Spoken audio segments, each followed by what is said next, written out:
창세기 47장 27절에서 31절부터는 파란만장했던 야곱의 인생 여정에 있어서 마지막 순간들을 기록하고 있습니다.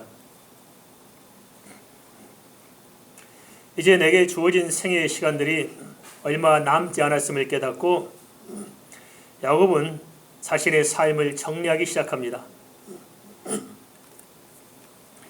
이 세상을 떠나야 하는 것이 참으로 허무하고 서글퍼 보일 수 있습니다. 참 인생에 살다가 이렇게 다시는 영원히 보지 못한다. 사람과 사람 사이에 영원히 다시 보지 못하는 죽음이란 것이 얼마나 사람으로 하여금 낙심케 하고 절망할 수밖에 없게 하겠습니까? 그렇지만 성경은 주 예수 그리스도 안에 있는 죽음은 절망도 아니고 슬픔도 아니고 낙심도 아니고 다시 못 보는 것도 아니고 오히려 참된 축복이요 소망인 것을 말씀하고 있습니다. 어떻게 생각하십니까? 내 죽음이 절망이고 허무한 거예요? 슬픈 거예요? 아니면 소망 있고 복된 것입니까? 우리 크리스천에 있어서 죽음은 참 소망이고 축복인 줄 믿습니다. 그래서 죽는 순간이 정말 이렇게 가장 행복한 순간이 될 줄 믿습니다. 그러기에 잠언 16장 31절과 잠언 20장 19절에서는 인생의 백발을 오히려 영화롭고 아름다운 것으로 말씀하고 있습니다. 늙어간다는 것이 서글픈 것이 아니고 주의 나라가 가까워져 오기 때문에 또 인생을 짧게 멀리서 경험을 통해 또 은혜로 정리할 수 있고 주의 나라를 바라볼 수 있기 때문에 늙어간다는 것은 말 그대로 성숙해지는 것입니다. 인생을 아름답게 마감하는 것이 좋은 거 아니겠습니까? 그래서 성경적 관점에 볼 때는 죽음은 참 아름다운 것입니다. 두려울 이유가 없습니다. 한데 중요한 것이 있습니다. 모든 사람의 죽음이 아름답고 소망이고 행복한 게 아니고 진짜 내가 과거에 어찌 살아왔더니 이 세상 어떻게 보냈든 간에 정말 준비된 자의 죽음, 그리스도 안에서 소망인 자의 죽음이 행복한 것이고 아름다운 거라는 것입니다. 그걸 떠나 있으면 죽음은 그야말로 허망하고 정말 절망밖에 없을 것입니다. 그래서 우리가 이 사실 좀 갑자기 빨리 깨닫고 이 세상 떠나기 전에 주님 앞에서 죽을 준비를 하는 게 참 중요한 것 같습니다. 무슨 준비하자고요? 말씀드리니까 기분이 상하시죠? 우리 목사 우리 못 죽여서 안 달란가 싶다. 빨리 죽기를 저렇게 원하냐? 그러니까 저도 이렇게 제 개인적으로 지금도 이렇게 흔적이 남아있잖아요. 캑캑거린 게 제가 좀 이렇게 죽음을 직면해서 그렇습니다. 이렇게 건강을 다 잃고 숨 못 쉬고 죽음을 직면해 보니까 진짜 이게 준비가 안 돼 있더라고요. 너무너무 답답한 거예요. 그 순간 너무너무 답답하더라고요. 자, 참 죽음의 준비라는 것이 당장 뭐 죽을 때 준비하는 것이 아니고 미리미리 준비해놓고 사는 게 참 바람직하겠다 싶습니다. 그리고 우리의 죽음이라는 것이 뭐 삶과 동떨어진 것이 아니고 삶의 연장선상에 죽음이 있습니다. 동의하십니까? 우리 너무 죽음을 멀리 생각해요. 그래서 우리 조상들도 보면은 뭐 우리 한국 문화 그렇잖아요. 일단 죽으면은 그냥 멀리 산속에 멀리 보내려고 하잖아요. 뭐 죽음이 가장 가까이 우리 가운데 생활하는 일부분으로 받아들일 수 있는 게 필요한데 우리는 아예 단절하고 살고 죽음을 생각하지 않으려고 합니다. 아닙니다. 할 수만 있으면 죽음을 자주 생각도 해보고 또 죽음을 기꺼이 받아들일 수 있도록 준비된 마음도 우리가 필요할 줄 압니다. 그렇게 따지고 보면 뭐 별로 두려운 게 없지 않겠습니까? 어떻습니까? 중요한 것은 우리 자신들입니다. 죽을 준비 되어 있습니까? 죽을 준비 되어 있는 분 손 한번 들어보십시오. 안 되어 있습니까? 이거 오로지 이 땅에서 장수하기만 관심 있죠. 어떻게 살 빼고 좀 어떻게 건강하고 또 오래 사느냐 이쪽에 관심 있지. 잘 죽는 방법은 별로 관심이 없으시죠. 근데 우리가 잘 죽도록 준비를 해야 됩니다. 죽음이 준비돼야 인생도 잘 살 수 있어요. 내가 언젠가 이 세상을 떠난다는 생각을 하는 사람이 이 땅에 살 때 헛되이 살지 않습니다. 시간을 헛되이 버리지도 않아요. 어떻게 하면 주어진 시간 의미가 있고 가치가 있고 정말 이게 하나님 앞에서 살아갈 것인가를 생각하는 것이지 죽음을 생각하지 않으면은 이 세상에서 낭비된 삶이 참 많을 것입니다. 그렇다면 무엇을 어떻게 준비해야 하느냐? 죽음 준비라는 게 뭘 해야 될까요? 죽음 준비한다고 생각할 때 떠오르는 게 뭡니까? 뭘 어찌 준비해야 될 것 같아요? 나름대로 생각들이 많으시죠? 이거 돈인데 쓰고 죽을까? 하시는 분들 계실 것이고 여러 가지 생각이 많이 있을 줄 압니다. 그럼 뭐가 도대체 바른 준비냐? 오늘 성경에서 그 해답을 찾아봐야 되는데요. 오늘 특별히 본문에서 죽음을 앞둔 야곱이 어떻게 죽음을 준비하는가 하는 것을 통해서 우리의 죽음을 좀 생각해 봤으면 좋겠습니다. 야곱은 자신의 죽음을 예감하고 요셉을 불러서 자신의 장례 준비를 합니다.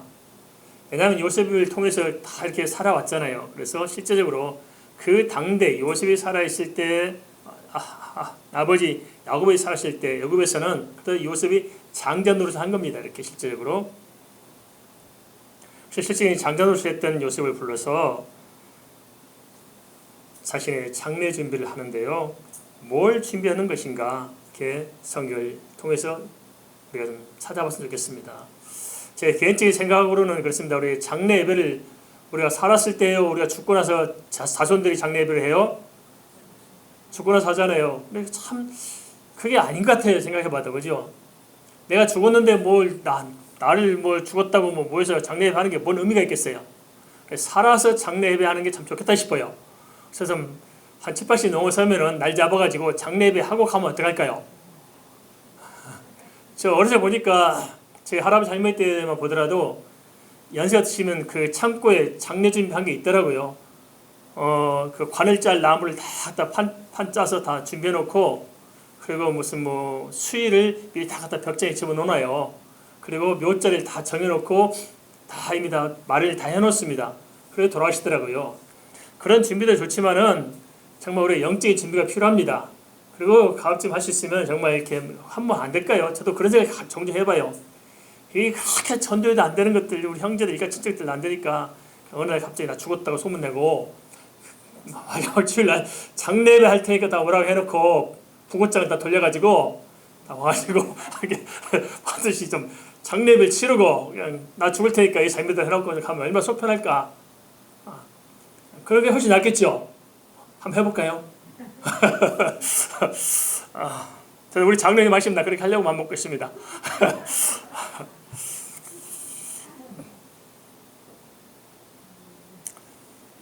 근데 여기서 이제 어떻게 장례 준비하냐? 첫 번째 뭐냐면 이제 장례에 관한 것을 이제 야곱이 요셉이 이야기하는데 뭘 당부하냐면 내가 죽으면은 애굽에서 장사하지 않도록 맹세하라고 지금 다그치고 있습니다.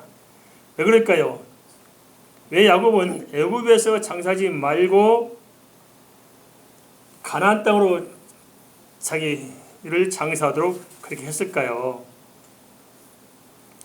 근데 가만 보니까 아들 요셉도 창세기 50장 25절 보니까 자기가 죽기 전에 형제들에게 유언을 남기더라고요. 뭘 하냐면 내가 죽으면은 내 유고를 가지고 너희들이 애굽에서 나갈 때 내 유고를 가서 가나안 땅으로 가지고 가라고 그렇게 당부를 합니다.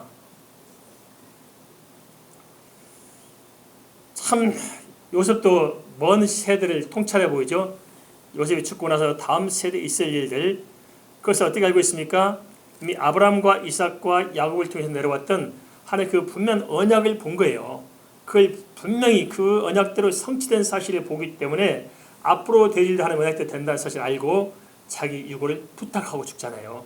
이 야곱도 똑같은 겁니다.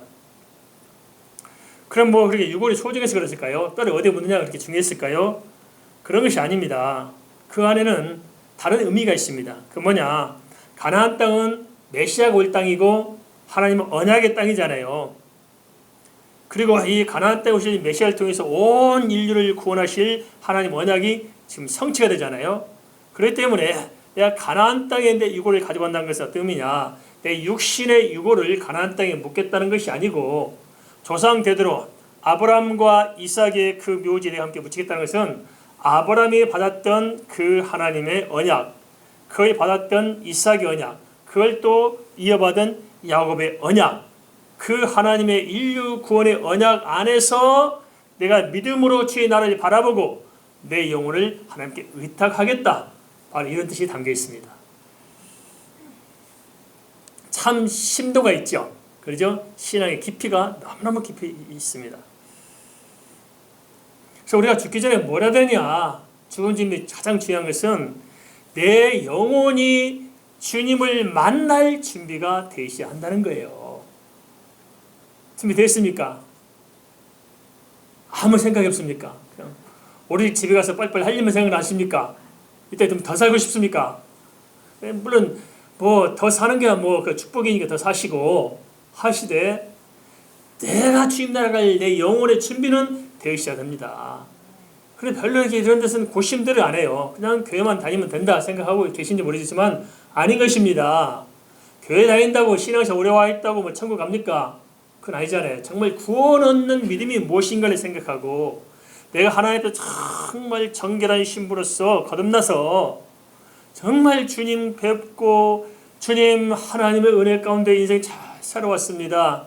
내 영혼을 주께 의탁합니다. 제가 감사합니다 하고 주님을 탁 바라보시는 그것이 믿음으로 준비가 돼 있어야 죽음 준비가 된 것입니다. 준비가 안 돼서 어떻게 해요?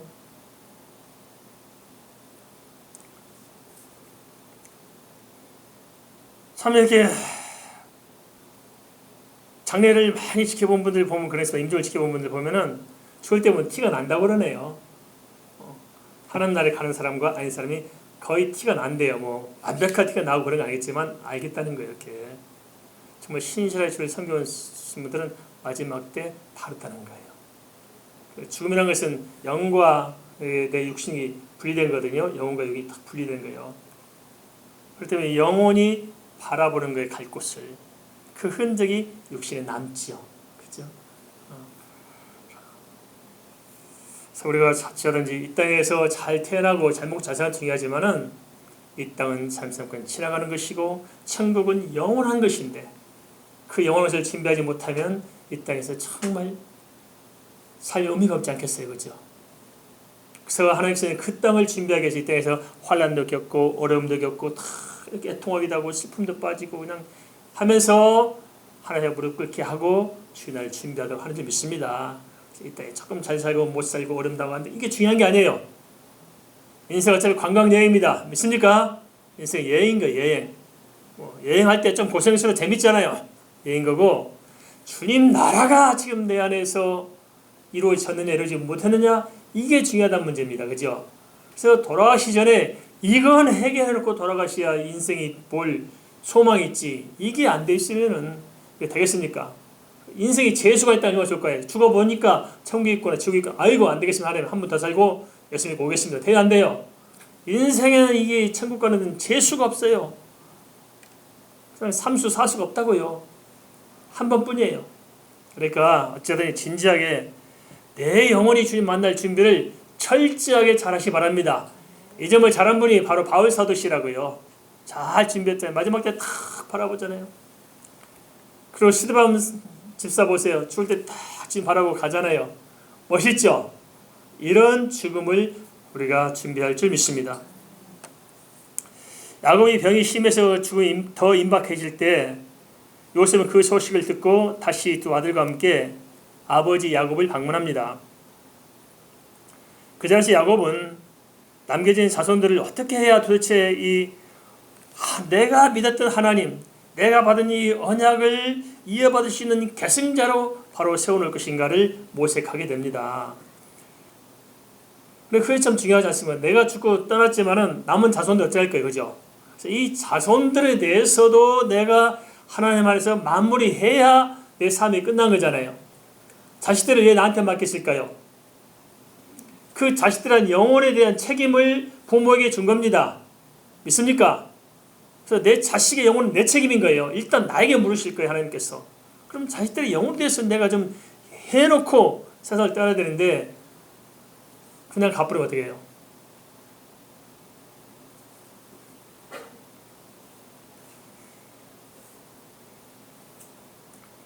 그래서 야곱은 첫 번째 베델에서 하나님께 받았던 그 자손과 자기의 기업과 그 언약을 상기하면서 내가 만난 하나님, 내가 받은 은혜, 내 언약을 어떻게 이들에게 이어갈 것인가를 고심하면서 그 작업을 합니다. 이 언약은 아브라함과 이삭을 통해서 이어져 온 것으로 야곱은 다시 언약을 요셉의 바턴 터치를 하고 그 자손들을 통해서 또 이어가도록 이 생각을 하고 있는 거예요. 어떻게 생각하십니까? 이 세상 떠나기 전에 자식들에게 무엇을 남기고 떠나시겠습니까? 뭘 남길까요, 우리가? 대부분 생각하면 재산을 좀 남기고 싶겠지요. 가만히 생각해 봅시다. 선대 때 재산 많이 남겨놓고 간 사람들이 많이 있죠. 그냥 몇백억, 재산 몇십억씩 남겨놓은 사람들. 형제지간에 화목하고 살던가요? 전부 다 지지고 싸우고 갈라서고 살죠. 재산 남겨서 형제들 이갈리게 만들 필요가 뭐가 있어요. 그러니까 가보니까 남긴 것이 없을수록 형제도 화목해요. 그래서 저는 장래를 내다보고 자식 볼 때 참 마음 편안해요. 화목하겠구나.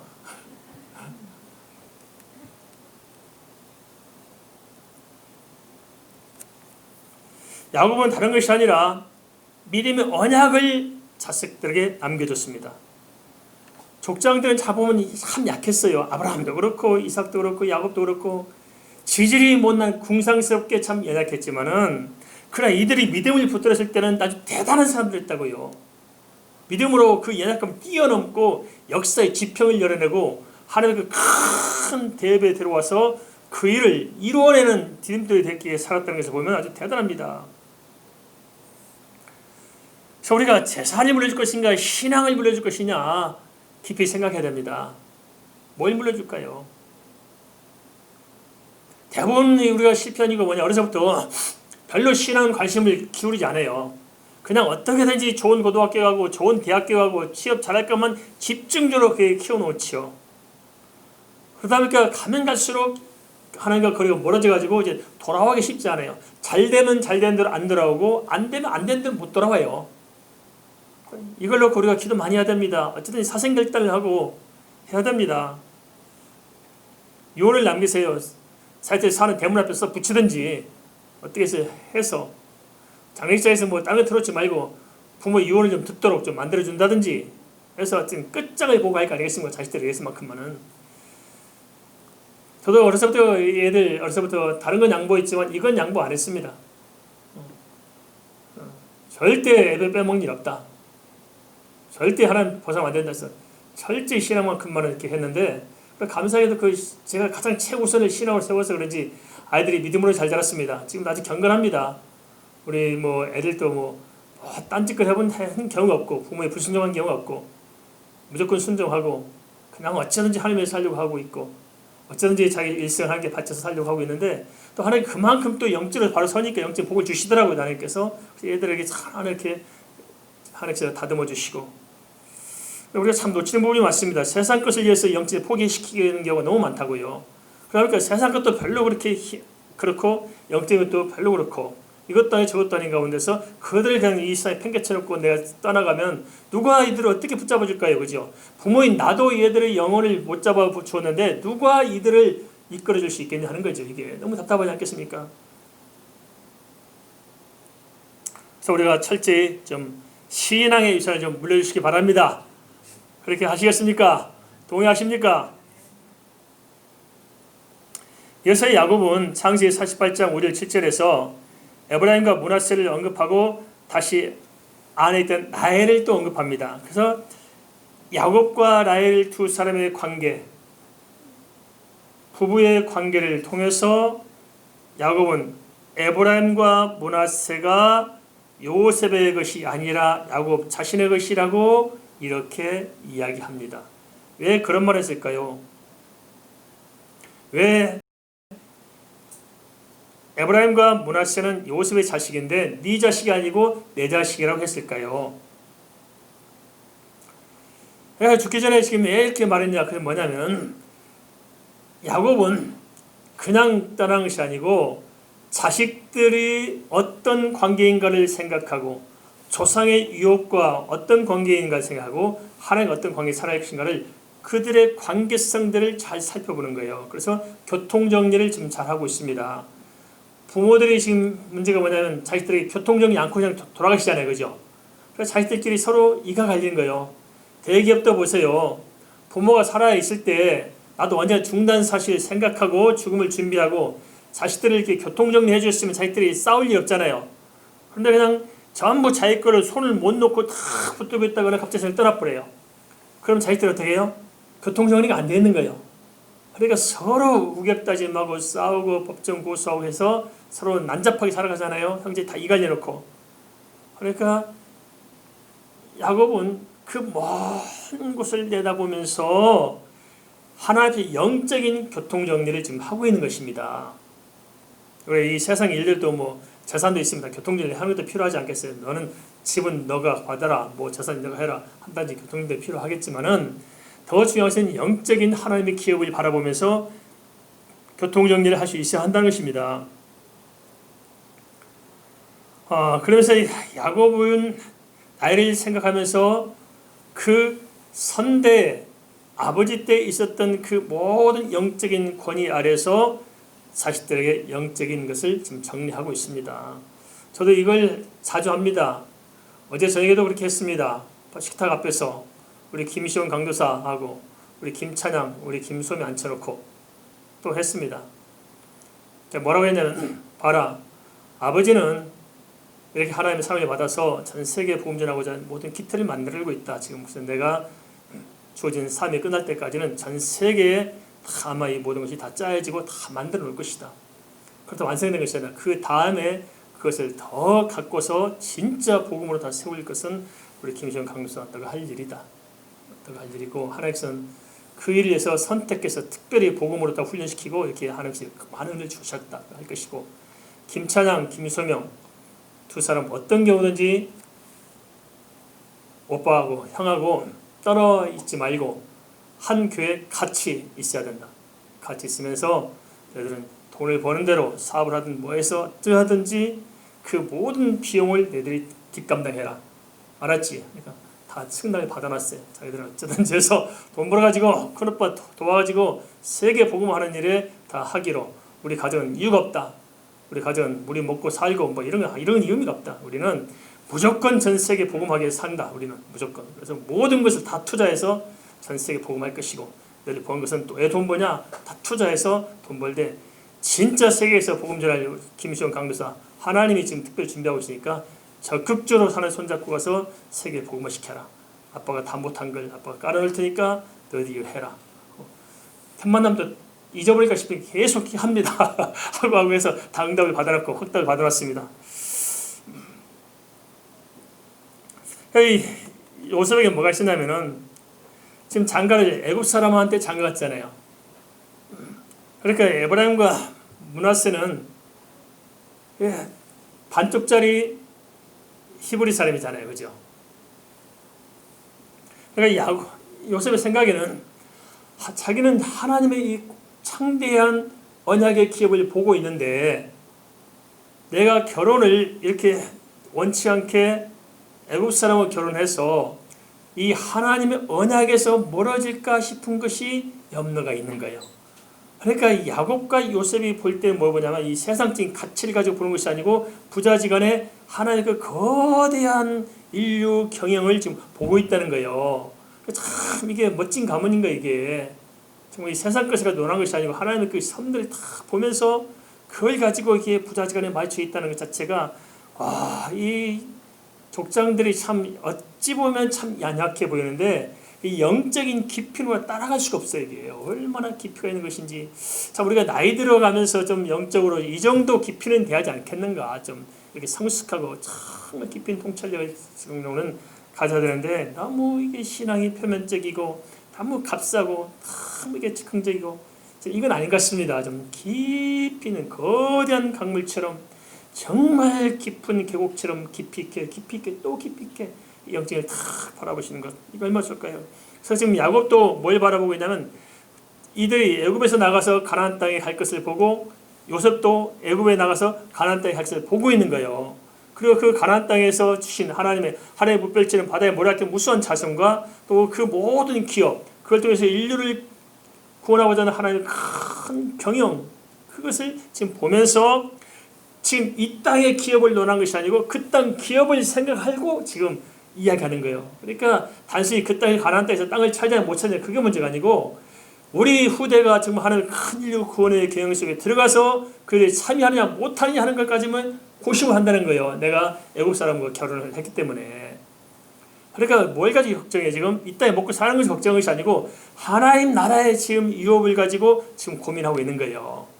우리 자식들에게 이런 고민을 해본 적 있습니까? 얘들이 누릴 하나님 나라의 기업, 하나님 나라의 영광, 이들 장차 이룩할 하나님 나라의 큰 거대한 경영을 보면서 내가 자식들이 어떻게 사람을 세우고 이들의 관계를 어떻게 다시 정리해 줄 것인가? 지금 이걸 가지고 논하고 있어요. 우린 재산 문제가 싸우지 않도록 하는 정도가 아니고 이걸 하고 있다고요.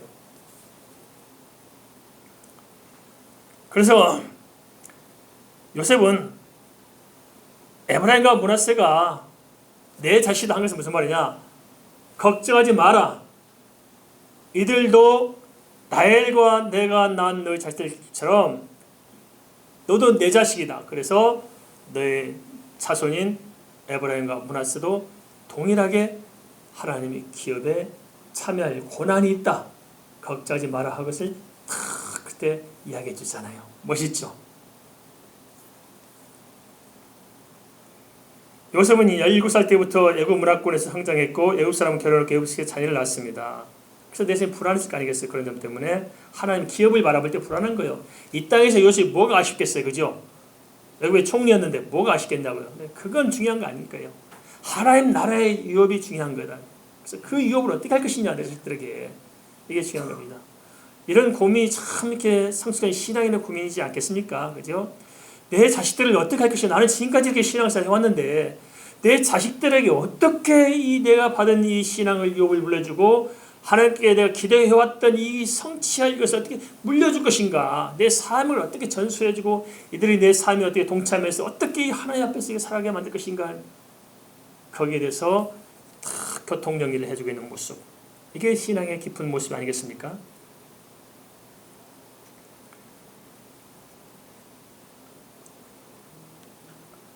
요셉은 내심 불안했지만 그러나 야곱은 육신의 혈통을 가지고 따지는 것이 아니고 하나님께서 하실 일을 보았던 거예요. 요셉아 하나님께서 이렇게 일해 오신 것이 있다. 그래서 앞으로 이렇게 일해갈 것이다. 그것을 다 보면서 요셉의 염려를 불식시킨 겁니다. 그리고 손주들인 에브라임과 므낫세까지 깊이 헤아려 준 것입니다. 한마디로 영적인 하나님의 언약 안에서 손주들 이르기까지 그들의 관계를 다 교통정리해주고 하나님의 거대한 언약 속에 참여하게 만들어주고 그것을 다 보증해주고 염려 없도록 깨끗이 만들어줍니다. 세상을 떠날 때의 자녀들에게 좀 이렇게 좀 영적 교통정리해 줄 수 있는 부모가 되면 얼마나 좋을까요? 그런 자녀들이 얼마나 그 믿음의 터 위에서 얼마나 멋있게 한 생애를 펼쳐낼 수 있을까요? 이어서 창세기 48장 8절에서 10절은 야곱의 생애를 통해서 볼 때 좀 뭔가 의미심장한 부분을 좀 다루고 있습니다. 뭘 다루고 있냐? 똑같은 것을 반복하고 있는데요. 야곱은 아버지의 눈이 어두울 때 자기를 형으로 속여가지고 축복을 대신 받았잖아요. 그리고 형이 아니라 자기가 무슨 장자권을 뺏어가지고 형 노릇하고 그 계보를 계승했잖아요. 한데 야곱이 자신도 눈이 똑같이 흐릿한 상태에서 두 손자를 축복하는데 손을 엇바꿔서 축복하지요. 동생인 에브라임 머리에 오른손을 얹고 형이 므낫세에게 왼손을 얹고 에브라임을 므낫세를 앞세웁니다. 그죠? 왜 그랬을까요? 사람의 생각으로 그랬을까요? 그게 아니었을 것입니다. 야곱은 이제 세상을 떠난 마당에 자기 인생 살아온 삶에 대해서 많이 깊이 돌아봤을 거예요. 그러니까 뭐가 문제 있었냐? 사실 자기 아버지 이삭이 실수한 게 있었어요. 뭐냐? 아버지 이삭과 어머니 리브가는 야곱이 생각할 때 뭘 놓쳤냐면은 이미 하나님께서 너의 태중에 두 백성이 있다고 이야기했잖아요. 그래서 형이 아울러 생길 거라고 이야기했잖아요. 그럼 하나님의 계획은 뭐예요? 이 영적인 계승은 형이 아니라 동생인 야곱을 통해서 이어간다는 것이 하나님의 뜻이었잖아요. 그래서 에서를 굳이 장자를 세워서 그를 축복해서 그를 하려고 했던 그 이삭의 생각이 지금 뭐예요? 하나 놓친 거잖아요. 그러다 보니까 어떤 사단이 일어나요? 그걸 알고 있었던 리브가와 요셉이 거짓말로 꾸며서 뭐해서 하다 보니까 집안이 풍지박산이 나고 도망가야 되고 그곳에 가고 엉망이 되잖아요. 인간적인 것 때문에 더 많이 고통을 당했잖아요. 그래서 야곱은 그걸 보면서 하나님 앞에 기도하면서 하나님의 뜻이 무엇인가 물었고 정확한 걸 알고 있었다는 거예요. 자기 때는 선대의 실수를 통해서 배우는 거잖아요. 벌써 이렇게요. 그래서 그 영적으로 더 깊어졌기 때문에 정확히 깨뜨려보고 내 때는 그리 안 한다고 하나님께서 내 자신의 이 언약의 이 믿음, 이 모든 기업을 이을 자가 누굽니까?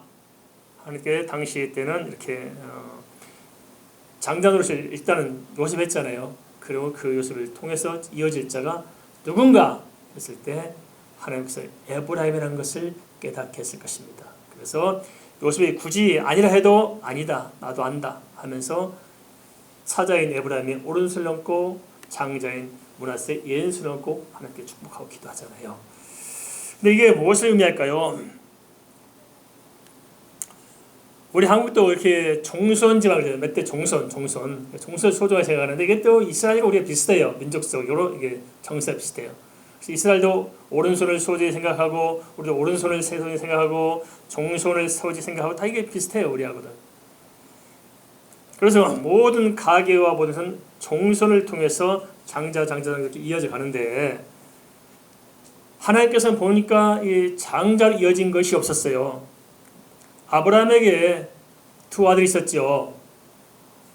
이삭과 이스마엘이 있었잖아요. 누가 먼저 태어났어요? 이스마엘이 먼저 태어났어요. 그게 장자예요.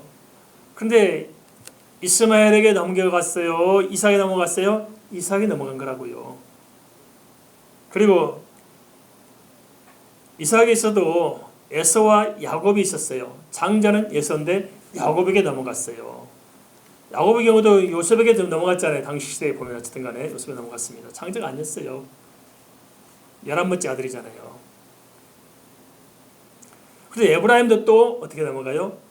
첫째가 아니고 둘째잖아요. 그렇게 넘어가요. 이게 뭘 의미하느냐? 이것이 굉장한 깊이 있는 것을 야곱이 통찰했다는 거예요. 그게 뭐냐? 내 모든 내 개인적인 인생사도 그렇지만은 전 인류를 구원하고자 하는 하나님의 언약, 하늘의 붓별처럼 바다의 모래알처럼 하나님께서 주신 모든 가나안 땅의 기업이라는 모든 것이 사실은 내 사람이 결정해서 해나가는 것이 아니고 누구를 선택하든지 하나님께서 선택한 자를 통해서 이 모든 언약이 계승되고 이루어지는 거구나 하는 사실들을 야곱이 깨달은 거예요. 그러니까 이 영적인 안목이라는 게 참 탁월하잖아요. 그렇게 해서 하나님의 주권에 의탁합니다. 그리고 그 하나님의 주권에 의탁하면서 그 하나님의 관점에서 형제들과 그 모든 자식들이 되도록 어려움 없도록 교통정리를 탁 해주고 영적인 교통정리를 딱 끝내놓고 딱 물러서잖아요. 그죠? 이게 얼마나 탁월한 영적인 통찰입니까? 우리도 세상을 떠나기 전에 자식들의 영적인 교통정리를 잘 했으면 좋겠습니다. 살 때 어려움 당하지 않도록 다 정리해주고 이 세상도 마찬가지겠죠. 그죠? 세상도 정리해줘야겠지만은 그래서 서로 관계성에 문제가 없도록 다 정리해주고 또 하나님 앞에서 이 언약에 문제가 없도록 교통을 탁 하고 마감할 수 있는 것들 이게 참 얼마나 바람직하겠습니까? 그러면 최종적인 야곱의 한일은 무엇일까요? 창세기 48장 21절 22절 보니까 또 49장에 이어가면서 무슨 일을 했냐면 자식들에게 일일이 안수해서 기도합니다. 야곱은 12아들을 통해서 나라가 세워질 것을 믿음으로 내다보며 자식들에게 기도한 것입니다. 실제로 야곱이 내다봤던 그대로 사실 이스라엘은 12지파에서 나라가 세워지잖아요. 창세기 49장에 보면 12 아들에게 기도한 내용이 자세히 나오는데 후대 역사에 보니까 그대로 돼야 안 돼요? 그대로 됐죠. 야곱이 기도했던 것이 그대로 맞아 떨어져 가지고 자식 때 그대로 성취가 돼버립니다. 이거 보면 참 기도한다는 게 어떤 것인가 하는 것을 아주 다시 한번 이렇게 되새겨보게 만듭니다. 그래서 우리가 이 세상을 떠나기 전에 꼭 할 일이 하나 있어요. 그게 뭐냐, 자녀들을 다 불려놓고 일일이 축복해서 기도하는 것입니다. 알겠습니까? 일일이 축복해서 기도하는 거예요. 한 사람 한 사람. 그러면 그냥 즉흥적으로 해야겠어요? 하나님의 자식들 다 기도하면서 하나님 뜻을 몰아놓고 미리 준비해야겠어요? 미리 준비해서 기도. 그게 필요합니다. 하나님께 은혜 받고 자식이 유술 남기도 괜찮겠죠, 그죠?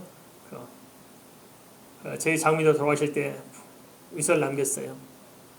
장례 치르려고 들어왔던 그 침상에서 시신 옮기는데 그 침상에 유서가 남겨 있었어요. 그래서 뭐라고 유서가 남겼냐면 이 세상에서 가장 행복한 여자의 글 하고 남겼어요. 행복했대, 이 세상에서 가장 행복한 여자의 글. 그래서 자식들이 하나도 한마디 다 쓰셨더라고요. 저하고 저 아내에게는 어려운 중에도 다 이렇게 해서 고맙다 하고 감사의 글을 다 남겼더라고요. 저 그걸 보고 너무나 좀 죄송스러웠어요. 한 게 뭐 있다고 사이한테 감사할 필요가 있었을까 싶을 때 눈물이 핑 돌더라고요. 그냥 이렇게 자기들이 하나 할 말을 편지를 써서 다 남겨놓고 다 불러서 큰아들아, 둘째야, 며느리야, 손주야 다 해서 다 안수해서 기도해주고, 그러고 나서 취임날에 가면은 내 인생을 잘 마감한 것이 되겠죠. 그렇게 할 때 나도 하나님의 은혜 안에 살았지만 내 자식도 하나님의 은혜 안에 살도록 그렇게 이탁할 수 있을 것입니다. 우리는 조만간 이 세상을 떠나서 본향으로 돌아갈 것입니다. 저도 가만히 생각해보니까 저희 아버님이 지금의 저보다 더 일찍 돌아가셨고, 제 어머니는 40대 44인가 중반에 세상을 떠나셨고, 아버지는 환갑을 못 채우고 돌아가셨거든요. 그러니까 덩으로 사는 인생 같은 생각이 늘 듭니다. 우리는 얼마나 더 살아갈 수 있을까요? 돌아온 인생이 짧잖아요. 벌써 이에도 두 번째 예배가 시작됐습니다. 금방만 돌아갈 것입니다. 그 사실을 알고 미리미리 우리의 장례를 준비하는 성도가 지혜롭고 복된 성도인 줄 믿습니다. 준비 잘 하십시다. 무엇을 준비해야 돼요? 내 영혼을 잘 준비해서 하나님 만날 수 있도록 하고요. 그리고 참으로 내 믿음을 잘 자녀들에게 전수해서 자녀들이 그것을 잘 이어받도록 이렇게 만들어주고, 자녀들의 영적 권위를 세워서 사람으로 참 이 세상에서 하나님의 생명을 살 수 있도록 서로 관계까지 잘 대책에서 잘 세워주고, 그리고 주님을 더 깊이 만난 그 은혜를 가지고 자녀들을 확고하게 하나님 안에서 세워놓고, 그리고 그들에게 내가 받은 은혜를 다 전수하는 기도를 통해서 하나님 앞에 그들을 세우고 세상 떠난다면 우리의 삶이 참 아름답지 않겠습니까? 그렇게 할 마음이 있으십니까? 없으십니까? 있으시면 아멘 하시기 바랍니다. 아멘. 예. 안 하겠다는 분이 많으신 것 같은데 그렇게 하시면 아멘 하시기 바랍니다. 할렐루야. 잠깐 우리 말씀하면서 잠깐만 기도하겠습니다.